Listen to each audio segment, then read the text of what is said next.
It was great. It's a record that I had no idea what it was going to end up like when I started it. Didn't know when it was going to get finished, how it was going to be, how long it would fucking take, how much pain it would be. Turns out it was a great few years in the studio. It is generally something that I've thought was a stupid idea. I would always write songs at home, and then when somebody would say it's time to make a record, I would pick what I thought were the best songs and then see what happened. With this, David Holmes, who was the producer, just refused to entertain any songs that had already been written, and we invented it in the studio. It was a little bit frustrating because for about 18 months we didn't finish anything, and I was away on tour doing with Chasing Yesterday, and I hadn't completed any songs, and I was a bit frustrated. And then all of a sudden I did one, and then another one, and then it all kind of came together at the end, like it always does. I feel like I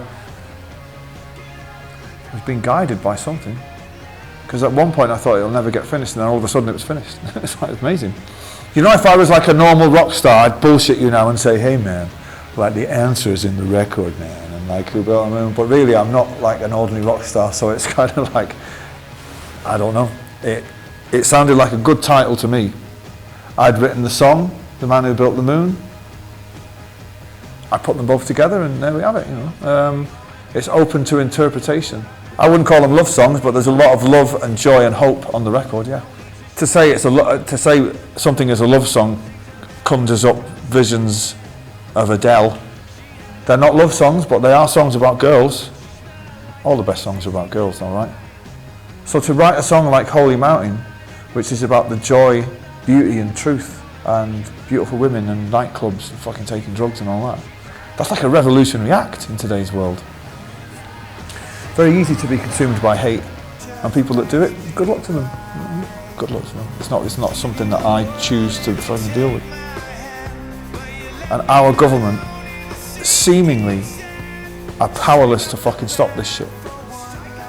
And I have children, and they're growing up in London, and they take the tube, and I take the tube, and we all take public transport because I can't drive, right? So, and there's like bombers roaming free around the fucking city, and our government, and the government before them, and the next fucking government after this one will be powerless to stop it because of some fucking hippie ideal about people's religious beliefs. Fuck those cunts is what I say. Now, Don't Look Back in Anger was already a fucking huge anthem before that fucking Islamic fucking goon put that bomb in the arena. So it was already this huge big thing anyway. But then when that girl started singing it in the minute silence, it was like fucking powerful, man, do you know what I mean? And so when I was singing it at the Manchester concert,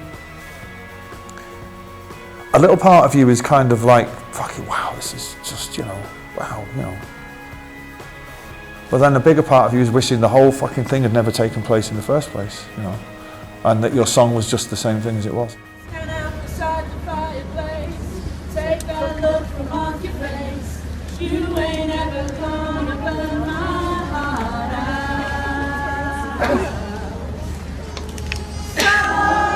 Sally can wait, she knows it's too late as we're walking on by.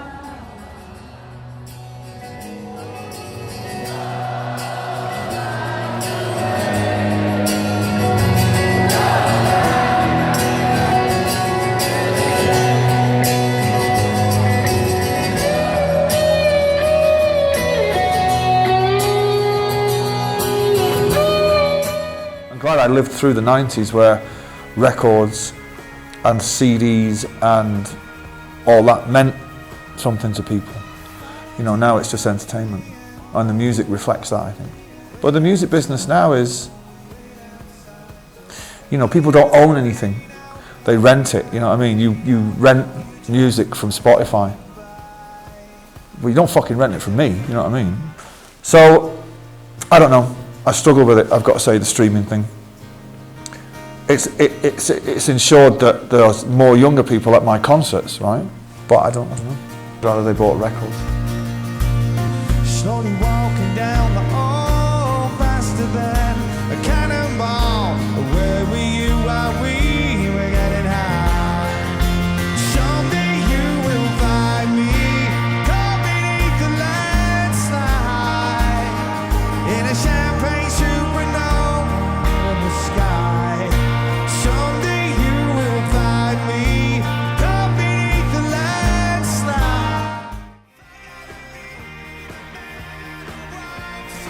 I think that I am an eagle and Liam is merely a common pigeon.